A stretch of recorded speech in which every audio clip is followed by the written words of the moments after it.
सद्गुरु प्यारियों सात संगत जी, आप सभी को प्रेम भरी राधा स्वामी जी। संगत जी, आज हम फिर बाबा जी महाराज जी की दया मेहर से एक रूहानी साखी लेकर आए हैं। इस साखी में एक सत्संगी भाई जो कि बहुत ही प्रेम प्यार से सत्संग में जाते, सत्संग सुनते, अब उनके मन में नामदान लेने की चाह हुई।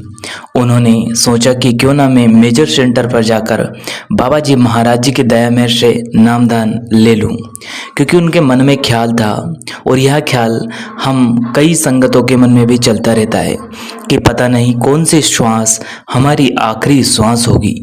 श्वास आखिरी लेने से पहले क्यों ना हम कुल मालिक के नामदान की बख्शिश लेकर हम उसकी मेहनत से सेवा कर सके, भजन सुमरन कर सके और उस मालिक की प्राप्ति कर सके।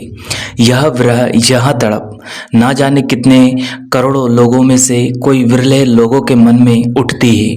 और आप जी के मन में भी अगर यह तड़प रहती है, यह तड़प उठती है, यह विचार कभी मन में आया है कि ना जाने कितनी उम्र हमारी शेष बची है, तो क्यों ना हम कुल मालिक के नामदान की बख्शिश लेकर क्यों ना हम जी जान से मेहनत करके, खूब तपस्या करके कह लो, हम भजन सुमरन कर ले, ताकि हम इस संसार के आवागमन से हमेशा हमेशा के लिए छुटकारा हासिल कर लें।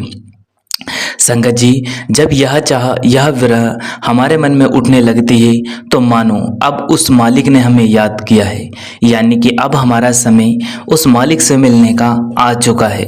संगत जी, अगर ऐसे ख्याल हमारे मन में आना शुरू हो जाए और ऐसी आनंद के क्षण हमारे मन में पनपने लगे यह विचार, तो समझिए अब वह मालिक स्वयं हमें याद कर रहा है और अब हमारा उस मालिक से मिलने का समय भी आ गया है।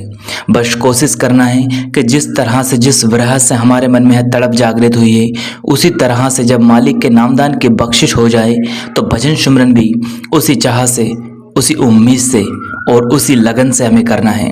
तो चलिए हम चलते हैं हमारी साखी की ओर। संगत जी, तो वह सत्संगी भाई के मन में तड़प जागृत हुई, उनके मन में विरह जागृत हुई कि क्यों ना मुझे भी मालिक के मेजर सेंटर पर जाकर नामदान की लाइन में लगना चाहिए। हुआ भी ऐसा ही, उनके मन में बड़ी चाह थी तो वहाँ सत्संग के लगभग 8 दिन पहले ही सत्संग घर पहुँच गए, जहाँ की बाबा जी महाराज जी और हजूर महाराज जी का भंडारा था। संगत जी, जैसा कि आप सभी जानते हैं कि बाबा जी महाराज जी और हजूर महाराज जी अब साथ में ही सत्संग घर में आते हैं, दर्शन देते हैं, सवाल जवाब के समय भी साथ रहते हैं और सत्संगों में भी साथ रहते हैं। तो संगत जी, वहाँ भाई नामदान की लाइन में लग गए। अब उनके मन में जो रहा थी कि मेरी पर्ची कट जाए, यानी कि मेरी पर्ची मिल जाए कि मुझे नामदान मिल जाएंगे, तो वह नामदान की लाइन में लगे।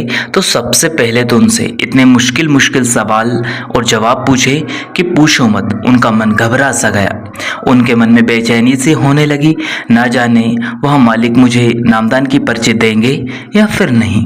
हालांकि वहाँ भाई एक दो जो सेवादार भाई थे जो कि उनसे सवाल जवाब कर रहे थे, तो वहाँ तक बड़ी मुश्किल से पहुँचे। तीसरे जब सवाल जवाब का मौका आया तो वहाँ पर भी बड़ी मुश्किल से पहुँचे। तब चौथी और पांचवी, जो कि बहुत ही किस्मत वालों को मौका मिलता है कि वहाँ पांचवे चौथे सेवादार भाई के पास जाकर नामदान के लिए अपना सवाल जवाब दे। संगत जी, जब वह वहाँ पहुँचे तो उनको बड़ी खुशी हुई कि मुझे अब नामदान की लाइन में जो लगा था उसका मुझे फल मिल जाएगा। संगत जी, उनसे ऐसे ऐसे सवाल जवाब पूछे जिनका उत्तर उन्हें भी नहीं पता था, लेकिन उन्होंने बताया कि ना जाने कहाँ से मेरे अंतर्मन में उन सवालों के जवाब आपे आप से आने प्रारंभ हो गए और मैंने हर एक सवाल का जवाब बड़े ही सुंदर तरीके से दिया और वहाँ बड़े ही प्रसन्न मन से उन्होंने सवालों के जवाब दिए। संगत जी, आप जी को जानकर खुशी होगी कि उन्हें नामदान की पर्ची मिल गई। संगत जी, तो वहाँ नामदान लेकर अब जब घर को आने वाले थे तो उन्हें एक बहुत ही सुंदर व्यक्ति मिले जो कि दिखने में बड़े तेजवान और बड़े ही तेजस्वी थे। उन्होंने उनसे सिर्फ और सिर्फ एक ही बात कही, बेटा बड़े ही भाग्यशाली हो तुम, जो तुम्हें मालिक ने अपना बनाया है। बड़े किस्मत वाले हो जो कि इस उम्र में तुम्हें कुल मालिक के अनमोल धन की बख्शिश हुई है। अब मेरी एक बात मानना, और सिर्फ 40 दिन आप भजन सुमरन में इस तरह से दे देना जिस तरह से आपको भजन सुमरन के वक्त समय समझाया गया था। आप सिर्फ 40 दिन एक बार देकर देखिए, फिर आपको उस कुल मालिक की जो दया मेहर है उसकी बख्शिश इस तरह से होगी कि आपने भी आज तक महसूस नहीं की होगी। संगत जी, वहाँ जो भी व्यक्ति थे उनका कहने का जो ओज था, उनकी वाणी में जो तेज था उनके मुख पर, वहाँ देखते ही बन रहा था। अब उस जो नामदानी भाई है उनके मन में वह विचार घर कर गई, वह बात एक घर से बन गई। अब उन्होंने अपने घर आते वक्त भी बार बार सोचा कि कौन होंगे वो और क्यों ऐसा कहा होगा। अब वह उनकी बात को जब भी घर आया तो अपने मन में भजन सुमरन को दोहराने लगा, तो वही व्यक्ति उनके सामने आने लगा। अब बार बार उसके मन में यह ख्याल आया कि उन्होंने ऐसा क्यों कहा। अब उन्होंने नामदान के बाद 2-4 दिन, लगभग 1 हफ्ता ऐसे ही निकाल दिया कि आज भजन सुमरन करूंगा, कल करूंगा, परसों करूंगा। कभी 5 मिनट बैठ जाते, कभी आधी घंटा, कभी 10 मिनट, कभी 5 मिनट। लेकिन 1 हफ्ता जैसे ही गुजरा और जब रविवार को सत्संग घर में सत्संग सुनने के लिए गए तो उन्हें वही बात सत्संग में मालूमात हुई कि कोई ने कहा था मुझसे कि सिर्फ और सिर्फ 40 दिन एक बार भजन सुमरन में कंटिन्यू 2.5 घंटे देकर देखना। उसे भाई को उनकी सूरत और उनकी ओज भरी वाणी महसूस होने लगी। वह घर आकर हैरान हो गया और कहने लगा कि वह और कोई नहीं, कुल मालिक था जो मुझे कहने आया था कि एक बार इस राह पर चलकर देख, आपसे सब कुछ मिलना शुरू हो जाएगा। संगत जी, उसके मन ने ऐसी गति ली, ऐसा प्रेम उमड़ा कि वह उसी दिन से लगातार भजन सुमरन में बैठना प्रारंभ हो गए। और उन्होंने 40 दिन क्या, 50 दिन क्या, 1 महीना क्या, 6 महीने क्या, अब हर दिन उन्हें इतना आनंद और इतना प्रेम उमड़ने लगा अंदर से कि वह भजन सुमरन में नहीं बैठे तो बेचैनी सी होने लगे। उनके मन में इतना प्रेम और इतना विश्वास, इतनी श्रद्धा, इतनी लगन गुरु के प्रति हो गई कि वह अब आनंद में रहने लगी। और भजन सुमरन को 2-2.5 घंटे नहीं बल्कि सुबह 2.5 घंटे, शाम को 2.5 घंटे और लगभग 1.5 घंटा दोपहर को देने लगे। उन पर मालिक की इतनी बख्शिश हुई कि बस पूछो मत। यह आनंद का महसूस करना कोई विरला ही जान सकता है। हम शब्द नहीं हमारे पास कि उसकी व्यथा को हम बयान कर सके। कोई जो सत्संगी होंगे वही महसूस कर सकते हैं कि जब हम 2.5 घंटा भजन सुमरन को देना शुरू कर देंगे तो क्या होगा।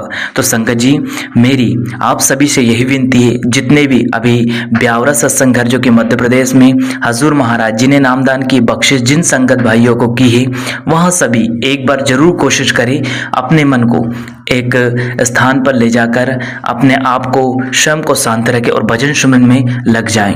लगभग आप 30-40 दिन कंटिन्यू भजन सुमरन करके देखिएगा, उसका परिणाम आपको अगले 41वें दिन, 45वें दिन, 50वें दिन जरूर मिलेगा। एक बार मन में दृढ़ संकल्प ले, विश्वास ले, अपने गुरु पर प्रेम और भरोसा रख के 40 दिन भजन सुमरन करके देखिए कंटिन्यू, दोनों समय 2.5 घंटे जो विधि आपको बताई गई है।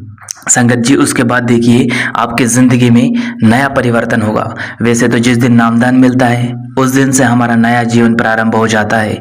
उस दिन से देखिए हुजूर बड़े महाराज जी भी हमेशा कहा करते थे कि जब गुरु नामदान की बख्शिश कर देता है तो हमारे अंदर स्वयं गुरु आकर शब्द रूप में विराजमान हो जाता है। अब जो भी हम करेंगे सोच समझ कर करना है। तो सभी नए सत्संगी भाइयों बहनों को जिन्हों की नामदान की बख्शिश हाल ही में हुई है, उन सभी को अनंत शुभकामनाएं और आपके नए जीवन की अनंत बधाइयां। अब आपको उस मालिक के प्रति इतना प्रेम और इतना विश्वास, इतनी लगन और इतनी मेहनत से भजन सुमरन करके दिखाना है कि वह मालिक भी हम पर दया मेहर करके अपना ले। तो संगत जी, छोटी सी साखी थी जो कि भजन सुमरन और नामदान के वक्त हमें जो समझाई दी जाती है, और उसके बाद हमें जब हम लगातार 40 दिन तक नामदान लेने के बाद भजन सुमरन करेंगे तो उसका प्रभाव क्या होगा, उसके बारे में एक छोटी सी गलती जो आपके बीच हमने रखी जी।